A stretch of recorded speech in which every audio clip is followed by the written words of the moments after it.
Assalamualaikum warahmatullahi wabarakatuh. Sebelumnya, perkenalkan, nama saya Muhammad Redi Saputra dengan NIM 23060022. Saya berasal dari Prodi Ilmu Ekonomi, Fakultas Ekonomi dan Bisnis. Kali ini saya akan mempresentasikan bab 12 untuk memenuhi nilai mata kuliah statistika. Baiklah,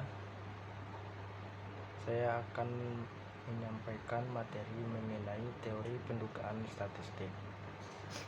Yang kita ketahui, pendugaan dalam kehidupan sehari-hari juga tidak bisa dihindari, karena semua orang melakukan pendugaan dalam hidupnya. Permasalahannya adalah bagaimana pendugaan tersebut mendekati kebenaran. Untuk mencapai tujuan tersebut, statistika induktif mengembangkan teori pendugaan dan pengujian hipotesis. Teori pendugaan adalah suatu proses dengan menggunakan statistik sampel untuk menduga parameter populasi. Sedangkan pengujian hipotesis adalah proses untuk memutuskan apakah hasil dugaan tersebut diterima atau ditolak. Bagian 3, statistik induktif. Statistik induktif ini membahas mengenai tentang metode dan distribusi sampling. Yang kedua yaitu teori pendugaan statistik. Teori pendugaan statistik ini dibagi menjadi 8 bagian. Yang pertama, pengertian teori dan kegunaan pendugaan. Yang kedua, pendugaan titik parameter. Yang ketiga, pendugaan interval. Yang keempat, kesalahan standar dari rata-rata hitungan sampel. Yang kelima, menyusun interval keyakinan. Yang keenam, interval keyakinan rata-rata dan proporsi. 7. Interval keyakinan selisih rata-rata dan proporsi. Dan yang terakhir, memilih ukuran sampel. Selanjutnya yang dibahas mengenai pengujian hipotesis sampel besar. Selanjutnya pengujian hipotesis sampel kecil, analisis regresi dan korelasi linear, analisis regresi dan korelasi berganda, dan yang terakhir konsep dasar persamaan simultan. Bagian 3, statistik induktif. Statistik induktif ini membahas mengenai tentang metode dan distribusi sampling. Yang kedua yaitu teori pendugaan statistik. Teori pendugaan statistik ini dibagi menjadi 8 bagian. Yang pertama, pengertian teori dan kegunaan pendugaan. Yang kedua, pendugaan titik parameter. Yang ketiga, pendugaan interval. Yang keempat, kesalahan standar dari rata-rata hitungan sampel. Yang kelima, menyusun interval keyakinan. Yang keenam, interval keyakinan rata-rata dan proporsi. 7. Interval keyakinan selisih rata-rata dan proporsi. Dan yang terakhir, memilih ukuran sampel. Selanjutnya yang dibahas mengenai pengujian hipotesis sampel besar. Selanjutnya pengujian hipotesis sampel kecil, analisis regresi dan korelasi linear, analisis regresi dan korelasi berganda, dan yang terakhir konsep dasar persamaan simultan. Di bagian teori pendugaan statistik ada pengertian teori dan kegunaan pendugaan. Pendugaan dalam kehidupan sehari-hari juga tidak bisa dihindari, karena semua orang melakukan pendugaan dalam hidupnya. Permasalahannya adalah bagaimana pendugaan tersebut mendekati kebenaran. Untuk mencapai tujuan tersebut, statistika induktif mengembangkan teori pendugaan dan pengujian hipotesis. Teori pendugaan adalah suatu proses dengan menggunakan statistik sampel untuk menduga parameter populasi. Sedangkan pengujian hipotesis adalah proses untuk memutuskan apakah hasil dugaan tersebut diterima atau ditolak. Selanjutnya adalah pendugaan titik parameter. Pendugaan adalah seluruh proses dengan menggunakan statistik sampel untuk menduga parameter yang tidak diketahui. Suatu pendugaan titik atau point estimator adalah pendugaan yang terdiri atas satu nilai saja, tetapi digunakan untuk menduga parameter. Sebagai contoh, persentase yang menyatakan bahwa 62% masyarakat tidak tertarik untuk membeli mobil murah, atau sama dengan 0,62 sebagai pendugaan dari P. Nilai tukar rupiah pada triwulan 1 sampai 2024 rata-rata berada pada level 11.779 per US dollar.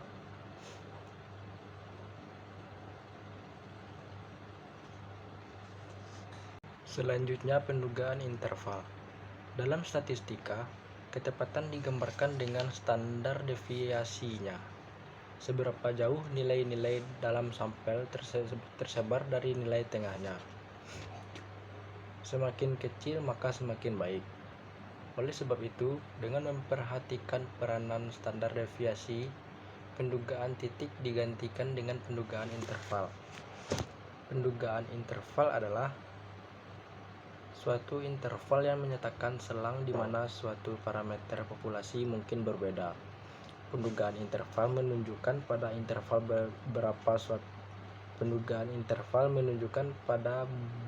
berapa suatu parameter populasi akan berbeda. Oleh sebab itu, penduga tunggal baik nilai tengah maupun standar deviasi atau SD merupakan fungsi dari nilai observasi atau data yang berasal dari sampel dengan elemen unsur atau anggota. Pendugaan tunggal sebagai fungsi unsur populasi dapat dinyatakan sebagai X-bar atau SD yang disebut juga dengan standar deviasi sama dengan F, X1 pangkat 3, X2 pangkat 3, dan seterusnya. Selanjutnya, pendugaan interval. Dalam statistika, ketepatan digambarkan dengan standar deviasinya. Seberapa jauh nilai-nilai dalam sampel tersebar dari nilai tengahnya. Semakin kecil maka semakin baik. Oleh sebab itu, dengan memperhatikan peranan standar deviasi, pendugaan titik digantikan dengan pendugaan interval. Pendugaan interval adalah suatu interval yang menyatakan selang di mana suatu parameter populasi mungkin berbeda. Pendugaan interval menunjukkan pada berapa suatu parameter populasi akan berbeda. Oleh sebab itu,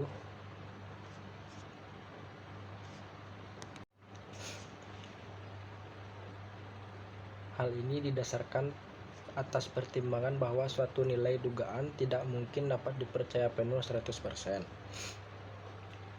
Karena nilai tersebut didasarkan pada sampel yang merupakan bagian dari populasi. Suatu interval keyakinan atau confidence interval yang dibatasi oleh dua nilai yang disebut batas bawah dan batas atas lebih memungkinkan bahwa suatu parameter akan berada pada kisaran interval tersebut. Interval keyakinan untuk rata-rata hitung populasi adalah interval yang memiliki probabilitas besar mengandung rata-rata hitung populasi. Selanjutnya, kesalahan standar dari rata-rata hitung sampel. Kesalahan standar dari rata-rata hitung sampel adalah standar deviasi distribusi sampel dari rata-rata hitung sampel. Selanjutnya yaitu menyusun interval. Selanjutnya interval keyakinan untuk rata-rata. Tahap pertama adalah menentukan masalah yang dihadapi, misalnya masalah tentang inflasi. Setelah menentukan masalah seperti inflasi, kemudian menentukan sampel. Sampel dipilih lokasi kota dan desa. Komoditas serta penduduk yang dipandang mewakili dari sampel dapat diketahui nilai rata-rata dan standar deviasinya. Setelah menemukan statistik sampel, kemudian menentukan tingkat keyakinan yang akan digunakan. Setelah menentukan tingkat kepercayaan, diperoleh nilai Z. Tahap akhir adalah membuat interval dengan faktor koreksi. Apakah populasinya terbatas atau tidak? Penyusunan interval keyakinan untuk rata-rata ditentukan oleh dua hal, yaitu bentuk distribusi sampling dan apakah standar deviasi populasi diketahui atau tidak. Selanjutnya pendugaan tunggal sebagai fungsi unsur populasi. Rumusnya yaitu X bar atau standar deviasi sama dengan F, X1, X2, dan X terusnya, di mana X bar sama dengan 1/N A XI. X bar sama dengan 1/N X1 ditambah X2 ditambah X3 dan ditambah X terusnya. Rumus dari standar deviasi yaitu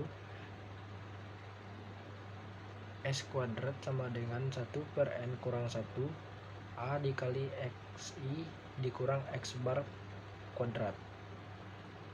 Ya, rumus yang kedua yaitu S kuadrat sama dengan 1/N kurang 1 dikali X1 dikurang X bar kuadrat ditambah X2 dikurang X bar kuadrat dan ditambah Xn dikurang X bar kuadrat. Grafiknya seperti gambar di belakang saya.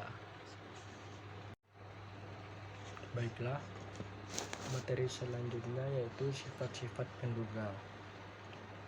Sifat-sifat penduga yang pertama adalah penduga tidak bias, di mana penduga titik dikatakan tidak bias atau unbiased estimator jika di dalam sampel random yang berasal dari populasi, rata-rata, atau nilai harapan yang disebut juga dengan expected value dari statistik sampel sama dengan parameter populasi, atau dia dapat dilambangkan dengan E dikali X bar sama dengan mean.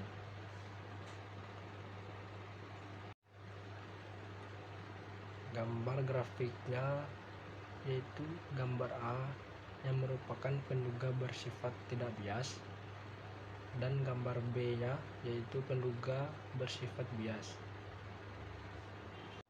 Sifat selanjutnya yaitu penduga efisien. Sifat penduga yang efisien atau yang disebut juga dengan efisien estimator adalah penduga yang tidak bias dan mempunyai variasi terkecil atau SX kuadrat dari penduga-penduga lainnya. Dan gambar grafiknya ada di belakang saya. Materi selanjutnya yaitu definisi dari penduga konsisten. Penduga yang konsisten atau yang disebut juga dengan konsisten estimator adalah nilai dugaan atau X yang semakin mendekati nilai yang sebenarnya dengan semakin bertambahnya jumlah sampel atau N.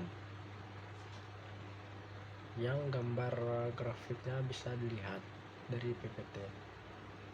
Definisi pendugaan interval. Pendugaan interval yaitu suatu interval yang menyatakan selang di mana suatu parameter populasi mungkin berbeda. Rumus interval pendugaan. Rumusnya adalah S dikurang Z SX kecil dari P dan kecil dari S ditambah ZS X sama dengan C, di mana S menyatakan statistik yang merupakan pendugaan parameter populasi atau P, dan P parameter populasi yang tidak diketahui, SX standar deviasi distribusi sampel statistik, Z yaitu suatu nilai yang ditentukan oleh probabilitas yang berhubungan dengan pendugaan interval. Nilai Z diperoleh dari tabel luas di bawah kurva normal. C-nya yaitu probabilitas atau tingkat keyakinan yang dalam praktik sudah ditentukan dahulu. S dikurang ZSX nilai batas bawah keyakinan, dan yang terakhir adalah S tambah ZSX nilai batas atas keyakinan. Materi selanjutnya adalah contoh menentukan jumlah sampel setiap stratum. Pada gambar di PPT terlihat untuk interval keyakinan 95% terhubungkan dengan nilai Z antara 1,96 sampai 1,96. Ini dapat diartikan juga bahwa 95% dari rata-rata hitung sampel X bar akan terletak di dalam lebih kurang 1,96 kali standar deviasinya atau SD. Sedangkan untuk keyakinan 99%, maka rata-rata hitungnya juga akan terletak di dalam lebih kurang 2,58 kali standar deviasinya. Interval keyakinan juga dapat ditulis untuk C sama dengan 0,95 adalah min lebih kurang 1,96 OX, dan untuk C sama dengan 0,99 adalah min lebih kurang 2,58 XX. Selanjutnya masih mengenai contoh menentukan jumlah sampel setiap stratum. Dari gambar grafik di PPT menjelaskan luas kurva adalah 1 dan simetris yaitu sisi kanan dan sisi kirinya. Sisi kanan dan sisi kirinya luasnya sama, yaitu 0,5. Nilai C adalah 0,95. Apabila dibagi menjadi dua bagian simetris, maka menjadi 0,4750 yang diperoleh dari 0,95 dibagi 2. Apabila digunakan tabel luas di bawah kurva normal untuk probabilitas 0,4750, maka akan diperoleh nilai Z sebesar 1,96. Begitu juga untuk C sama dengan 0,99, maka probabilitasnya adalah 0,99 dibagi 2 sama dengan 0,4950. Nilai probabilitas ini terhubung dengan nilai Z sama dengan 2,58. Setelah menentukan nilai Z dan standar deviasinya, maka dapat dibuat interval keyakinan dengan mudah. Misalnya untuk C sama dengan 0,95 adalah P sama dengan negatif 1,6. Maksud saya P dalam kurung negatif 1,96 SX kecil dari min dan kecil ditambah 1,96 SX sama dengan 0,95. Sedangkan untuk C sama dengan 0,99 adalah P dalam kurung X bar dikurang 2,58 SX kecil dari min dan kecil dari X bar dan ditambah 2,58 SX sama dengan 0,99. Masih mengenai menentukan jumlah sampel setiap stratum. Dari gambar grafik di PPT terdapat bahwa interval 1 dengan nilai rata-rata X bar interval 95 dengan rata-rata X bar 95 mengandung nilai parameternya yaitu dan hanya X bar 96 sampai X bar 100 atau 5% interval saja yang tidak dari statistik mengandung min. Jadi interval keyakinan C sama dengan 95 dapat diartikan bahwa sebanyak 95% interval dari statistik X bar mengandung nilai parameter aslinya yaitu mean, dan hanya 5% interval saja yang tidak mengandung parameternya. Materi selanjutnya yaitu kesalahan standar dari rata-rata hitung sampel.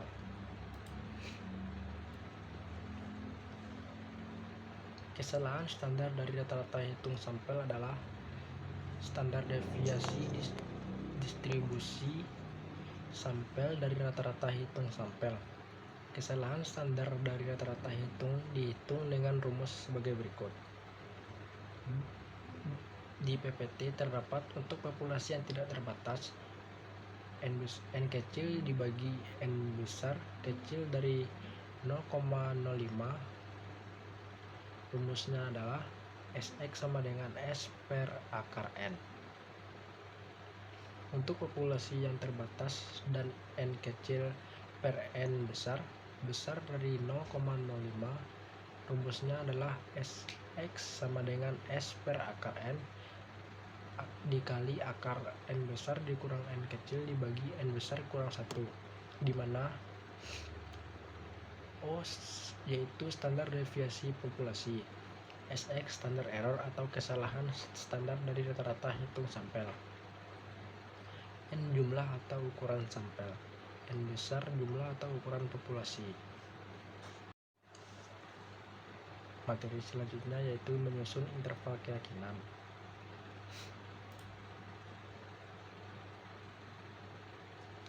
Contoh interval keyakinan rata-rata hitung.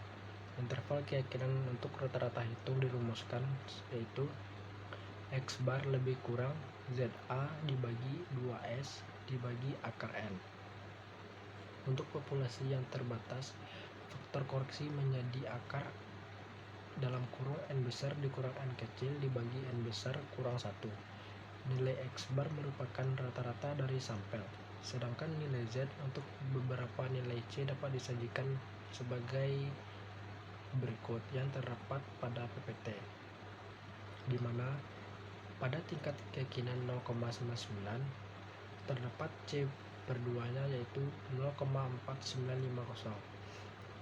Nilai terdekatnya yaitu 0,4951 dan nilai Z-nya 2,58. Pada tingkat keyakinan 0,98 C per 2-nya yaitu 0,4900.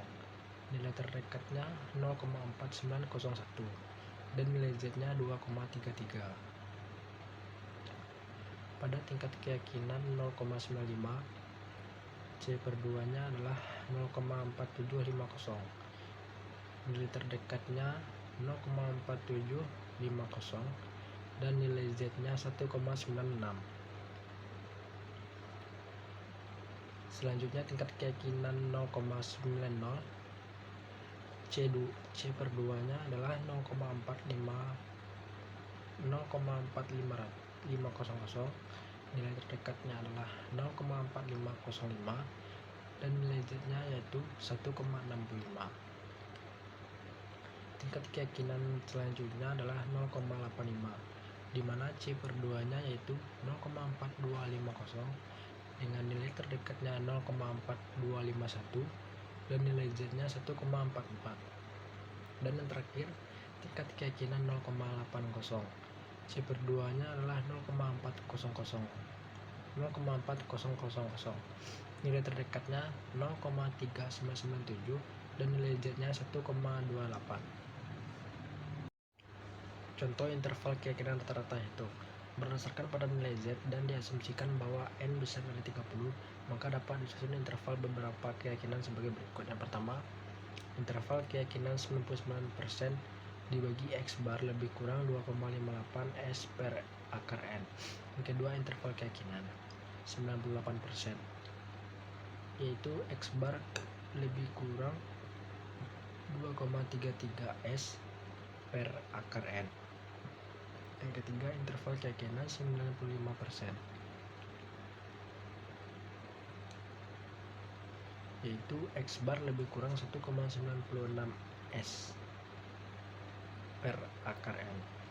4. Interval keyakinan 90%, di mana X bar lebih kurang 1,65 S dibagi akar N. Selanjutnya interval keyakinan 85%, X bar lebih kurang 1,44 S per akar N. Dan yang terakhir interval keyakinan 95%, X bar lebih kurang 1,28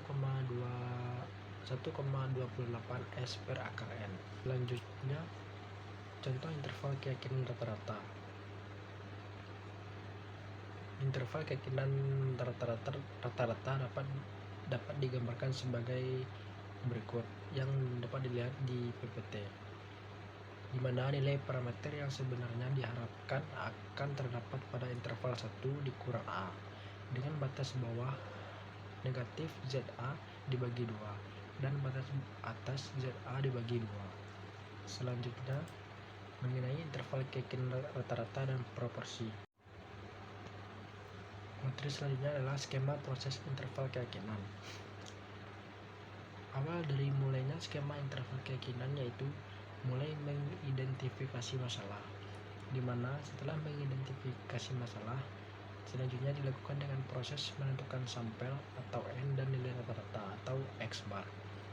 Selanjutnya menentukan keyakinan atau C, atau juga disebut dengan A sama dengan 1 kurang C dan nilai Z, dan terbagi juga atas 2. Yang pertama populasi tidak terbatas dengan rumus X bar lebih kurang ZA per 2 S per akar N.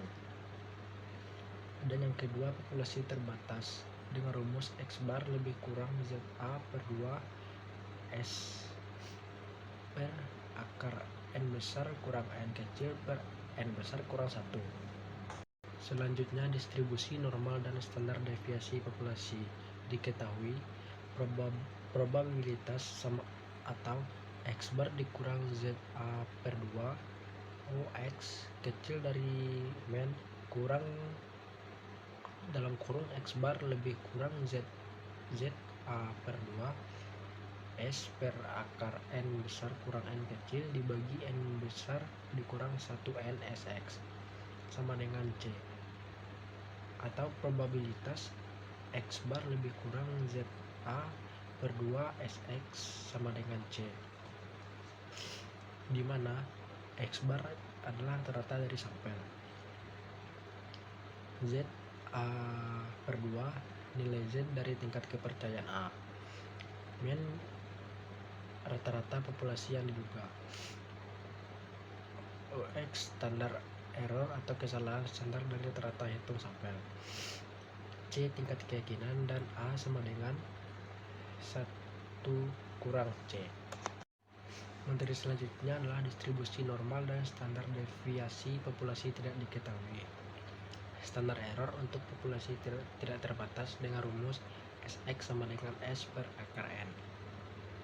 Selanjutnya standar error untuk populasi yang terbatas dan N kecil dikurang N besar dari 0,05 dengan rumus SX sama dengan S per akar N dikali akar N besar kurang N dibagi N besar kurang 1 dengan grafik yang terdapat pada PPT. Selanjutnya distribusi sampling mendekati normal dan standar deviasi populasi tidak diketahui dengan rumus X bar dikurang T A bagi 2 SX kecil dari min dan kecil dari X bar ditambah TA per 2 SX, di mana X bar yaitu rata-rata dari sampel, TA per 2 nilai T dari tingkat kepercayaan A, min rata-rata populasi yang diduga, SX standar error atau kesalahan dari rata-rata hitung sampel, C tingkat keyakinan, dan A 1 dikurang C. Materi selanjutnya yaitu interval keyakinan selisih rata-rata dan proporsi. Standar deviasi proporsi sampel untuk populasi yang tidak terbatas dinyatakan dengan rumus SP sama dengan akar dari P dikali 1 kurang P dibagi N kurang 1, dan akar N besar dikurang N dibagi N besar dikurang 1. Untuk populasi yang terbatas dengan rumus SP sama dengan akar dari P dikali 1 kurang P dan dibagi N kurang 1. Untuk pendugaan proporsi populasi dirumuskan sebagai berikut. Probabilitas P dikurang ZA per 2 SP kecil dari P dan kecil dari P ditambah ZA per 2 dikali SP, di mana proporsi P menyatakan proporsi sampel, ZA per 2 menyatakan nilai Z dari tingkat keyakinan A, P proporsi populasi yang diduga, SP menyatakan standar error atau kesalahan dari proporsi, C tingkat keyakinan, dan A menyatakan 1 dikurang C. Materi selanjutnya yaitu memilih ukuran sampel. Interval keyakinan untuk selisih rata-rata. Probabilitasnya E per E X bar 1 dikurang X bar 2 U inverse per U ZA per 2 SX. Kecil dari min 1 dikurang min 2 dan kecil dari E per E X bar 1 dikurang X bar 2 U per U ditambah ZA per 2 SX, di mana standar error dari nilai selisih rata-rata adalah yang terdapat pada PPT, yaitu OX1 dikurang X2 sama dengan akar dari O kuadrat X1 ditambah O kuadrat X2 dan sama dibagi N1 dan N2.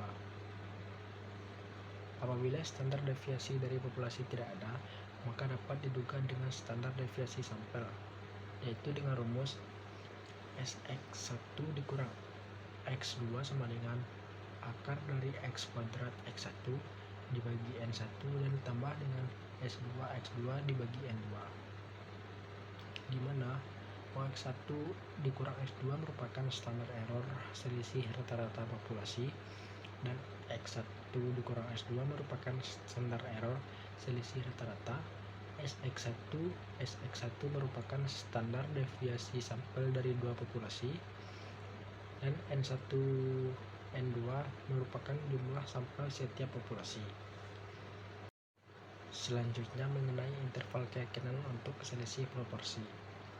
Probabilitas dalam kurung P1 dikurang P2 dikurang ZA bagi 2 dikali SP1 dikurang P2 kecil dari dalam kurung P1 dikurang P2 dan kecil dari P1 dikurang P2 ditambah ZA per 2 dikali SP1 dikurang P2, di mana standar error dari nilai selisih proporsi adalah SP1 dikurang P2 sama dengan akar dari P1 dikali 1 dikurang P1 dibagi dengan N1 dikurang 1 dan ditambah P2 dikali 1 kurang P2 dibagi N2 kurang 1, di mana P1 P2 merupakan proporsi sampel dari dua populasi.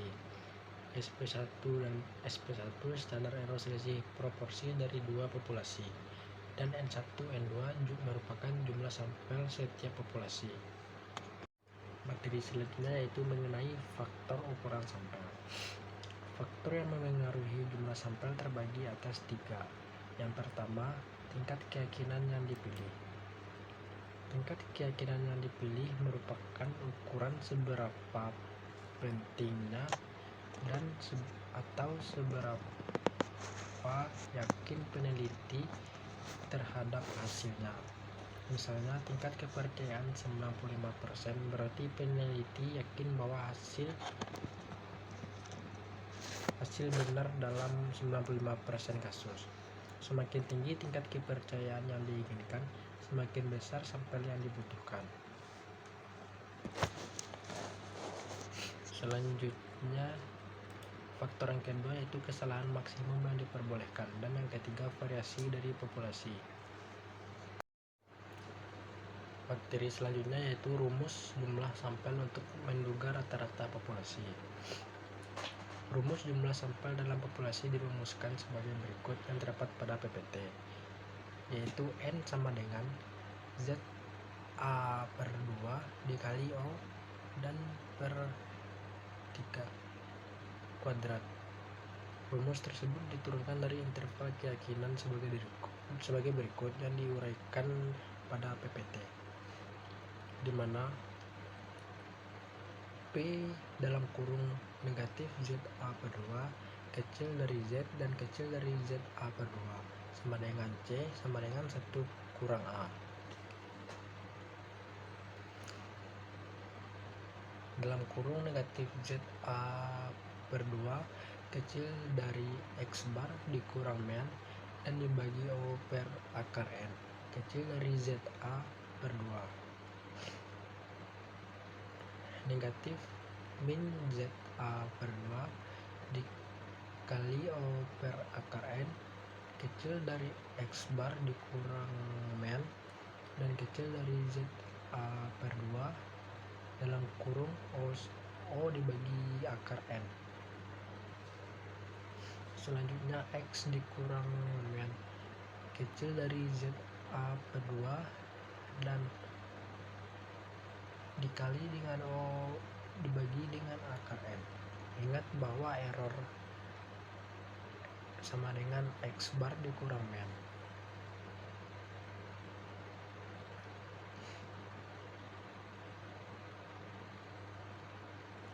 E kecil dari ZA per 2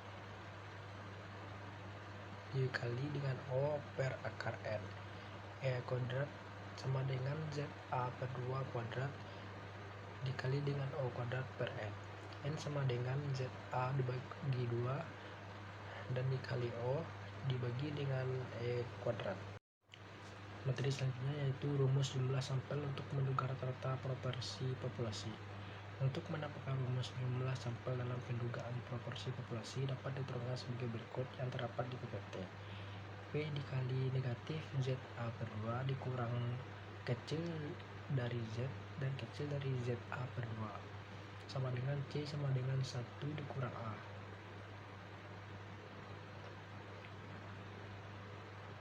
Selanjutnya negatif ZA per 2 kecil dari P1 dikurang P2 dibagi dengan O per akar N kecil dari ZA per 2. Selanjutnya negatif ZA per 2 dikali dengan P 1 kurang P dan dibagi dengan N kurang 1 kecil P1 kurang P2 kecil ZA per 2 dikali dengan akar P dikali 1 kurang P dan dibagi dengan N kurang 1. Selanjutnya P1 kurang P2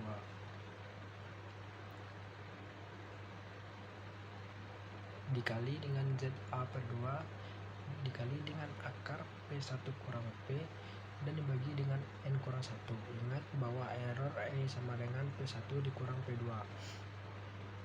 E kecil dari ZA per 2 dibagi dengan akar P dikali 1 kurang P dibagi dengan N kurang 1. Dikuadratkan kedua sisi menjadi E kuadrat sama dengan ZA per 2 kuadrat dikali dengan P kali dengan 1 kurang P dan dibagi dengan N kurang 1. Dipindahkan N kurang 1 ke sisi kiri. Selanjutnya N kurang 1 sama dengan ZA per 2 kuadrat dikali dengan P kali dengan 1 kurang P sehingga N menjadi E kuadrat N sama dengan ZA per 2 kuadrat dikali dengan P dikali 1 kurang P tambah 1 per E kuadrat. Baiklah, sampai di situ penyampaian materi dari saya untuk memenuhi tugas video bab 12 statistik. Mohon maaf dari saya apabila ada kesalahan kata dan penyampaian, untuk mohon dimaafkan. Assalamualaikum warahmatullahi wabarakatuh.